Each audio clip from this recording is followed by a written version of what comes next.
Today we about to watch parents discover their daughters is a mass killer. Now, you'll look at some of these faces, especially Mackenzie, and you wouldn't think Mackenzie would do anything like that, or Dominique or Davion.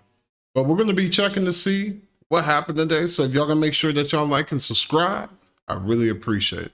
Let's get into the video.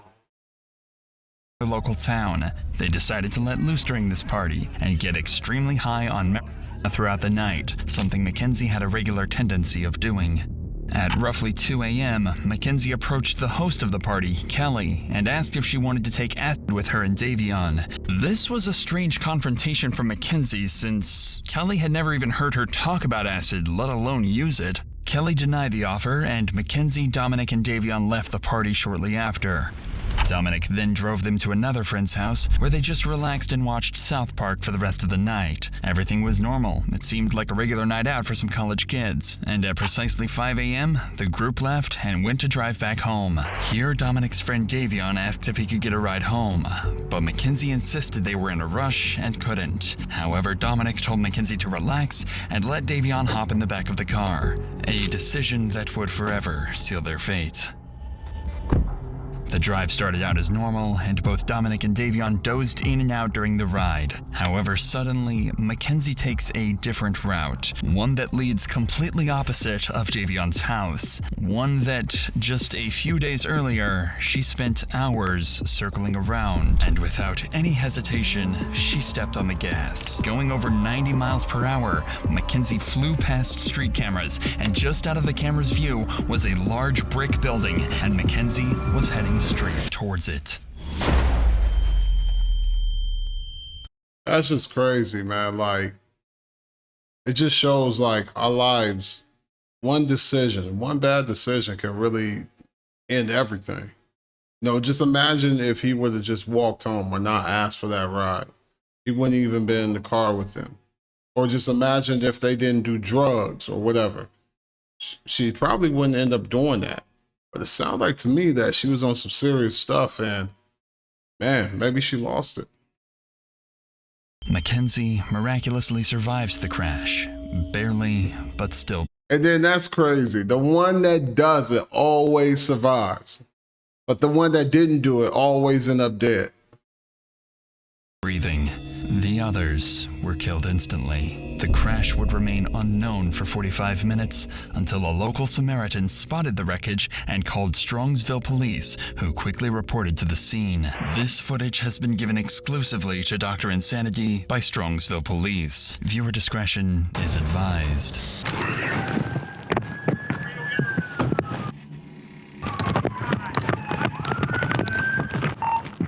No one's breathing. Bust that window out. All right. Oh my God. That's crazy. Who can hear my voice? Who's in here? Drivers.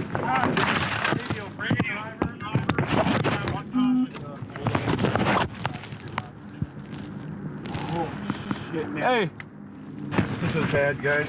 She's alive. We got to get her out. Here, all right. Reach up and unlock this door. They already knew. Like, they looked at the two dudes. They knew they was dead.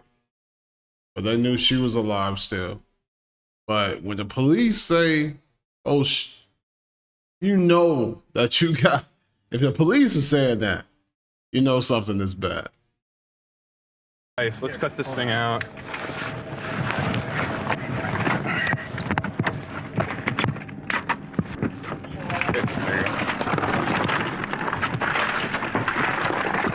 It's crazy. Sarge, we're good to try to get her out? Dude, I don't know if we can there.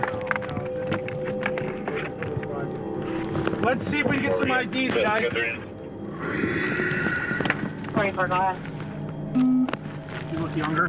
Oh, yeah, they're all pretty young. Oh, my God. Jesus Christ. This is the worst I've ever seen. Man.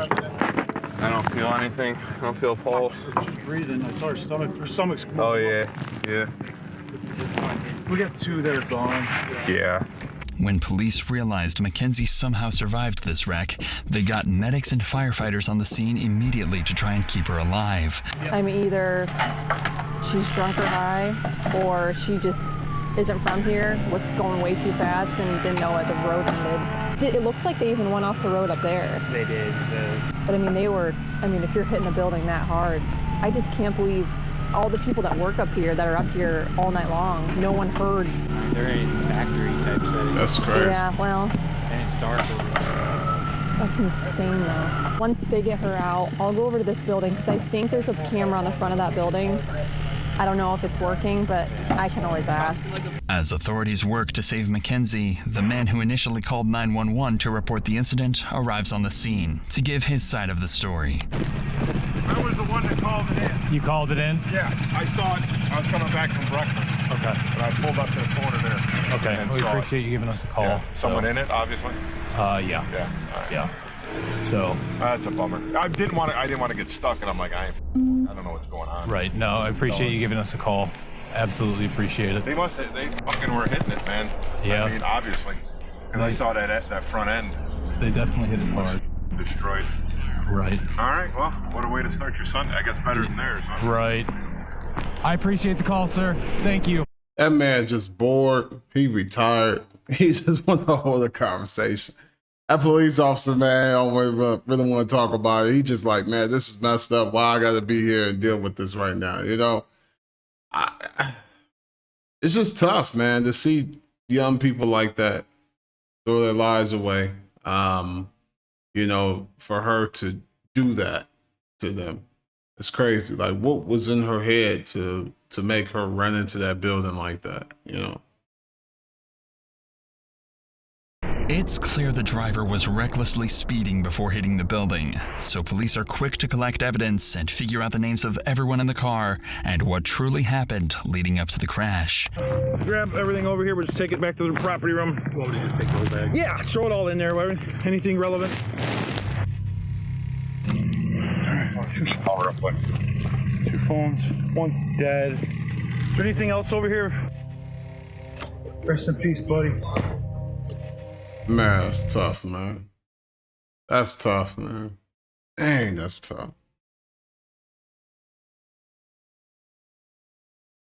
He's gonna go verify with the BMB image, but Holy smokes. that's Dominic, her boyfriend. Okay. How old is Dominic Russo? 17? 19? All right, guys, I'm turning off. I think that's it. I don't see anything else. You? All right. Inside the car, police identified all the suspects and found multiple bags of weed and other marijuana devices in Mackenzie's bag, as well as psilocybin mushrooms. Thankfully, Mackenzie survived after being transported by helicopter to the nearest crazy. hospital. Her parents were called to inform them of the incident, and they rushed to the hospital. Unfortunately for them, all they knew was that Mackenzie was in an accident, and this officer is going to have to break everything to them. What did they tell you? Nothing. Okay. She was life flighted here. Yeah, I wouldn't know that. Okay. No. You want to sit down? Oh, my God. Wait to say this. Progress in Alameda, car into a building. 2 are deceased in the vehicle. Daughter's driving. Who died? I don't know whether, but there's one that we don't know. His name's Jacob. Does anyone know a Jacob? Dom? No, stop. Let him talk. Guys, I know we're dealing with this. That gotta be the scariest moment ever. Because, man, you don't know who died. You don't know if it's your kid that died. And to be in that situation, to hear that your child might be in danger or did something that was really crazy, man, that's gotta be tough. Your daughter's okay. She's talking to us. I talked to her. Okay? Your daughter's alive. Okay? Your daughter's alive. She was driving. Okay? Who was that? Jacob and who? I think, what's the name you said? Dom? Might be. Oh, my God. Stop. What's his relation to you? Okay. Yeah, then Don was in the car. Stop. Oh my God. What? Are you kidding? It's right now. It's an ongoing investigation. Speed is definitely a factor. So are drugs. Dom is dead? Dom is dead? Is that what you're telling me? You see, like, she didn't even the drug part didn't even phase her because she already knew. She already knew her daughter had been on drugs. And then she was that more asking a question about Dom dying more than, her daughter being on drugs. Like drugs. Like a parent that didn't know that the kid was doing something, they'd be like, what? Nah, not mine. But she already knew. She didn't even deny it. Look at me. Is that what Dan just said? There's always a way for me to say anything right now, man. Done, This is a serious situation. Done with Pearl. It's the same Dom. Maybe it's a different Dom. It could be a different Dom. Might be a different Dom. What's that? She knows about their third. No, not at all. Well, we're gonna keep it that way for. Okay, she's getting worked on now. Okay. Call boss. Hey, so she's not gonna be up for a long time. She's in surgery. Oh God, help me!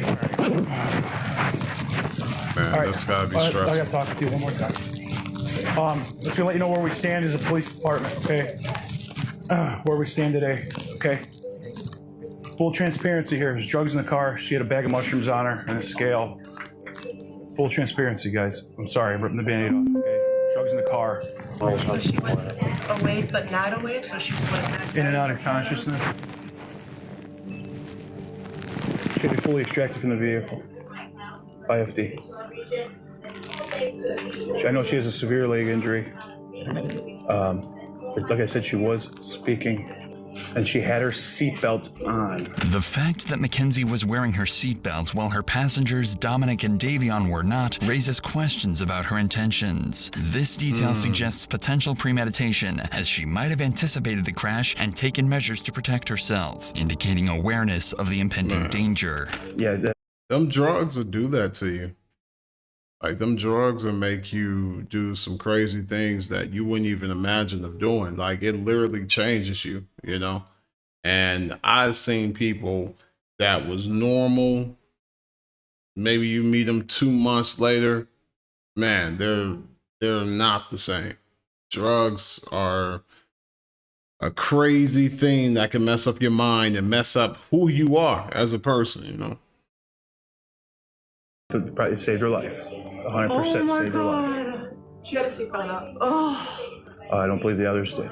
When breaking tragic news to the victims' families, police are trained to try and comfort the family as much as possible. While the Chirillas are clearly heartbroken, the officer did a good job of calmly explaining the situation and reassuring them that they know their daughter is alive and well. However, for the family of Dominic's, the task would be much more devastating, and they'll have to tell Dominic's father everything. Keep in mind, he currently doesn't even know his son was involved in an accident, let alone deceased. Go ahead, take a seat. So, You know what time it happened at? no, we don't. Right now, what we do know 100% is somebody called it in, somebody passing by at around 6:15, 6:30. Called in, what, the car was just smashed somewhere? Yeah, so what it appears that happened is they were going westbound on Progress from Pearl Road. They went... Right here in Strongsville? Yeah, in Strongsville. That business that's right on Alameda, right where Progress ends, that's dead ends right there. They hit that building. They hit the sign out front and then they hit the building. Would they fall asleep at the wheel or something? Don't know. We don't know that. We don't know that. So 2 kids are dead, my son's dead, another kid's dead, and Go the ahead. girl's in the hospital? She's in surgery right now. Oh my God, huh, Chris? I mean, another family member or a friend or anybody that you might want us to call on your behalf? No. This is a nightmare. Is somebody Man, I called can in at just 6:30 in imagine. the morning? Between 6:15, 6:15, 6:30, yeah. When they came upon it, passing it by. Yeah. Oh my gosh. Man. This is horrible. She was in her car? It was in Mackenzie's car, yeah. Yeah. Oh my gosh. Is she gonna make it or you guys don't know? We right now we don't know. She's in surgery right now, so we don't know. So a few weeks after the incident, Mackenzie left the hospital and returned to her normal life. Man, that's crazy. That's crazy, man. That's crazy, man. That right there, man, when you see stuff like this, man, that's just bad parenting, man. Like, a lot of people always look at the kid, but that's just bad parenting, man. Like, that's why it's important to be hands-on with your child. You know, people's focus on being their child's friend so much than not being the parent that they need to be led, you know? But everyone concluded the crash was the result of a brutal accident and nothing further. It was even reported Mackenzie and her mother had applied to a Los Angeles modeling agency and had fully moved past the incident. What's even more disturbing is, on the Halloween of 2022, Mackenzie went to her first party since the crash. And her Halloween costume? A detailed corpse with fake blood smeared across her mouth. Mackenzie's parents even approved of this morbid outfit and said Mackenzie, quote, deserved some fun after the crash. It almost felt like Mackenzie was almost trying to let people know the crash had malicious intent, and she wanted to rub it into the world that she got away with her crimes. But little to her knowledge, detectives were working around the clock to figure out what really happened the night of the crash, and they would find far more than they could have ever expected. But before that, I want to give you guys a solution to some of the crimes in my videos. A way to prevent yourself from getting into dangerous situations with strangers. And that's by using our sponsor of this video. I've lost a couple by accident, and a couple of them would need to be pulled. And now the rest of them right now are just like cancer. Attackers and alert people sound further and because of how relevant. So the % off in the description helping protect my actually solve this case. It's critical for detectives to understand exactly what happened leading up to the crash. Luckily for them, Davion's phone was connected to a safety app called Life 360, which allows friends and family of Davion to track where he is at all times. I just want to show you. Oh no, explain it. So this is when they were going down Progress Drive, and then you know how there was like tire tracks before it, like on that side grass. So that's the sign. That's when it hits the sign. And then that's where she curved exactly right on. Gotcha. Missed those two rocks and went right into the sign, the side of it. But I'm just confused on how the back of the sign was messed up, but she went right into that wall. Right. No, so you can see like the hard braking was right at the wall, and then her high speed was after the hard braking. Was, yeah, 90 miles per hour. So it said it's a recording. Does that play? So, I mean, what does it mean? Or just how it works, screenshots? It's just a tracker. Yeah, it's like my parents have me in a circle so they can see where I go, and it just follows you wherever you go. And Davion had us in. Yeah, you can send the screenshots right to the email, and I'll get them all to the detective. So I spoke to friends that were at the party. I wasn't personally there. I thought that they might have been on psychedelics. Kenzie was the driver, and they said that she took a nap. But if you know psychedelics, that's like a 8-hour to 12-hour, like you cannot sleep. Yeah, you cannot sleep. You can see the exact time they left the house. I don't know. That's fine. So you can just send everything right there. All right. In addition to this information, the car's black box recorded the gas pedal was pressed down to its fullest extent while driving towards the building. Another one of Dominic's friends was connected to Life 360 and had a very clear opinion of what he thought this evidence could be interpreted as. To me, right here, if you looked at the tracks, and you guys probably have pictures of them, it looks like the person in the front seat tried to turn the wheel. I ain't gonna lie. Citizens be solving cases. They really do. We be solving cases, man. Because like, who to think of to tell the police to look at that app to see what happened or what could have went on, Because of the fact they were going to go straight into a wall. And it doesn't say she heart broke once. It was 90 miles per hour down that whole road. And I also think because of Kenzie's and Dominic's history, that they were fighting. I think Davion went on his phone to distract himself from the fighting. Although they were on drugs, they can also still be fighting with being on drugs. It could have just been like a careless mistake. Like I don't think Kenzie, even if she was like had road rage or she was arguing, I don't think her intention was to kill two people no matter what. However, while this evidence is useful and certainly adds suspicion, it doesn't fully reveal Mackenzie's intentions leading up to the crash. Detectives are still uncertain whether or not this was truly an accident or if something much worse was in play. This is when police conduct a series of interviews with Dominic and Mackenzie's closest friends and family to see what their opinions are and if they have any any additional evidence to help the case. And they would find much more than they had anticipated. You understand, you're not under arrest. Yeah. You walk out anytime you want. We have approximately 10 questions that we wanted to ask you. And so, how long were you guys in a relationship, you and her?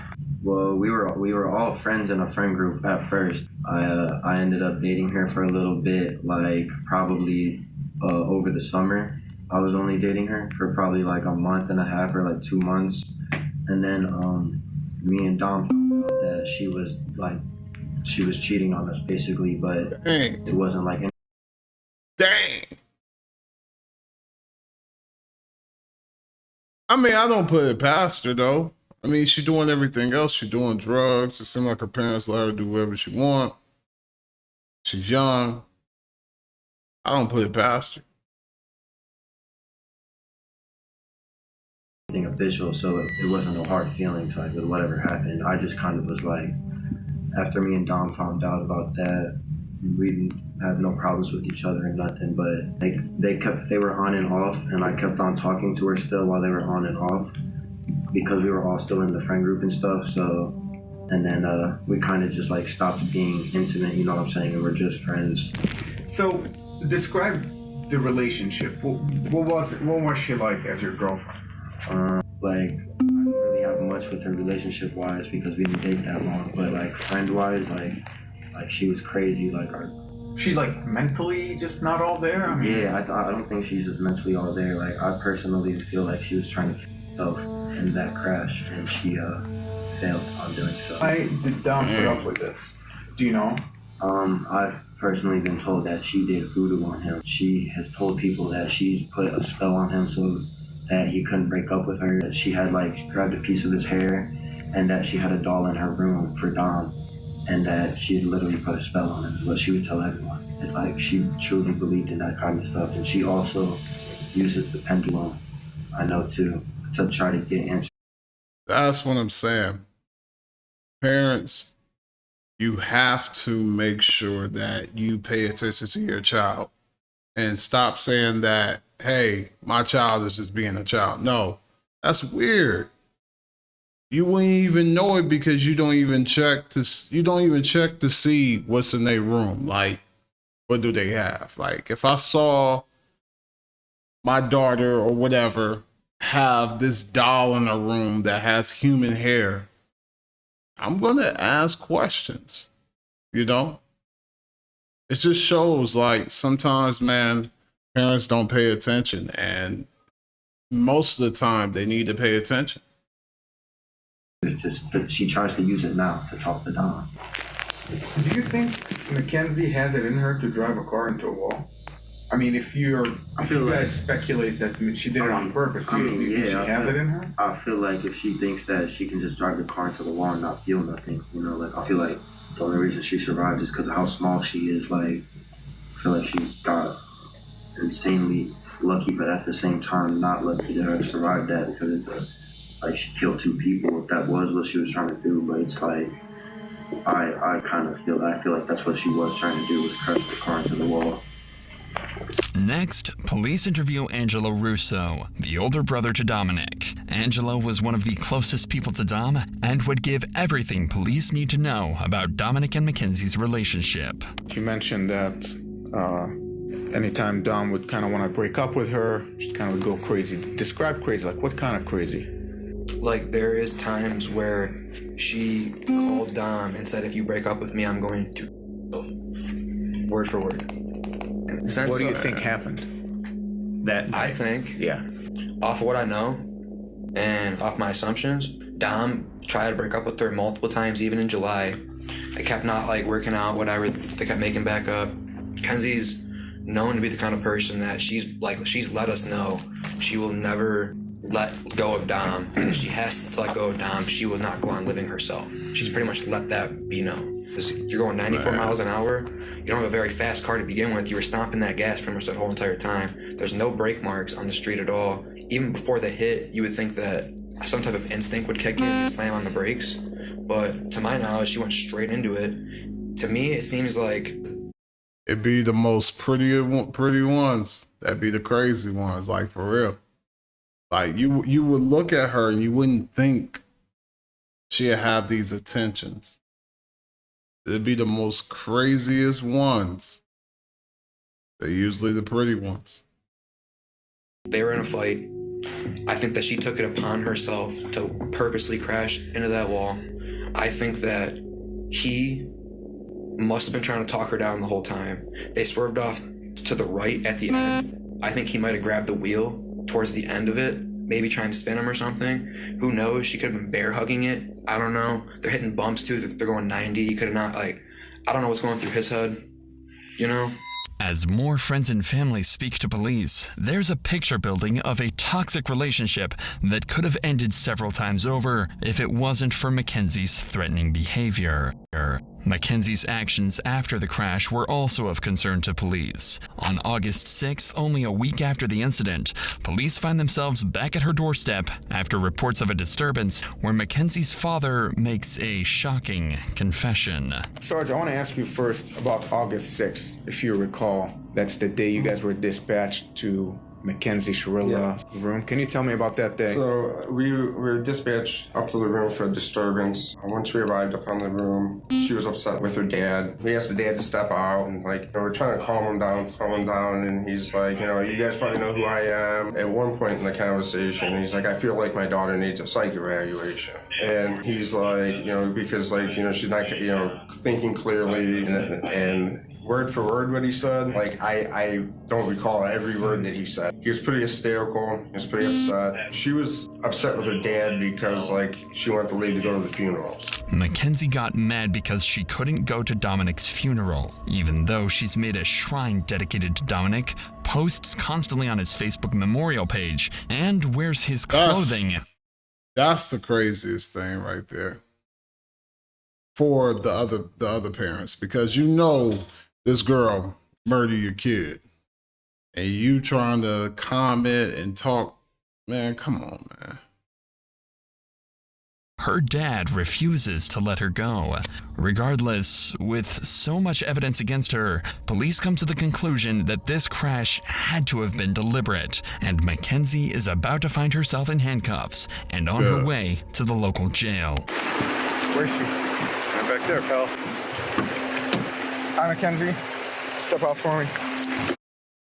They had to get her. Right back there, pal. They had to get her.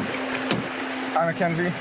Like they had to get her because, man, what she did was intentional. It wasn't an accident. She knew what she was doing, and I'm glad that they arrested her and got her off of the streets so she won't do it to someone else again. Step out for me. I'm Detective Jesus. I'm the one who's been investigating the crash. You're under arrest for aggravated murder ×2, okay? Nobody's gonna ask you any questions. Nobody's gonna bother you. Can I have your key, please? Could you please be careful taking this one off so it doesn't break the bracelet, please? You got it. You got it.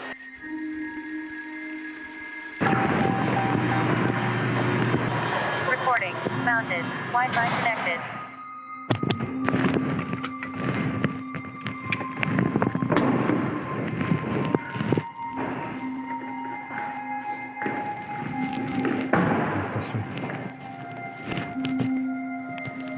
It's good that the kids get to rest in peace, man.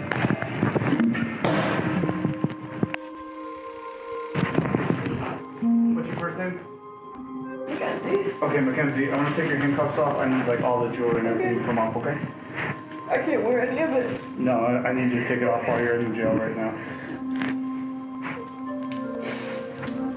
When her parents find out she's been arrested, they head straight for the station and immediately confront and fight with the officers. But I need to speak to my daughter because you guys aren't allowed to speak to her at all. That's from the lawyer. How you guys did this on the weekend is just, look, all you do is go, hey, there's a warrant for her. We would have brought her right down here with no problem. She hit it. Unbelievable. I mean, she's 18. So the warrant was issued today, so we had... Well, you could have made a phone call, couldn't you? You had your creeper out in front of my yard watching. She can't take any, she's an adult, she can't take any phone calls right now. Okay, well, I still need to speak to my daughter so she understands what her... It's just crazy because you see how her parents is acting. Like the apple don't fall too far from the tree. And Yeah, nobody wants to see their kid go to jail or serve time. But at the same time, your daughter did something that was horrible. And if you was better parents to her, she probably wouldn't be in this position. That's why it's important that we gotta watch the kids, man. You gotta watch the kids. Got to. Gotta watch your kids. BPD had to roll out the whole mass to pick up an 18-year-old girl who could hardly walk out of a hospital visit. It's just beyond me. So we follow the law, and that's what we're doing today. Am I going to be allowed to have a 2-minute conversation with you? You cannot talk to her while she's here.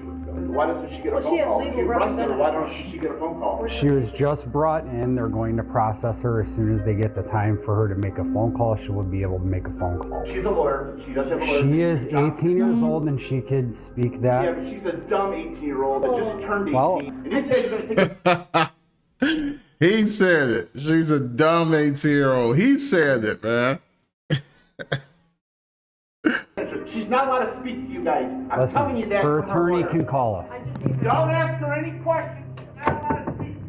Her parents don't want Mackenzie to talk and demand a lawyer is present. Mackenzie is going to need that lawyer, as she's going to have to face the consequences of her actions in a court of law. She's tried as an adult and decides not to be tried by jury, leaving her fate to a judge. Despite the defense's claims that she lost consciousness, the evidence against her proves this claim was a lie, and the prosecution believes she crashed the car as an easy way out of the relationship. The judge agreed. And on August 14th, 2023, Mackenzie's fate was finally sealed.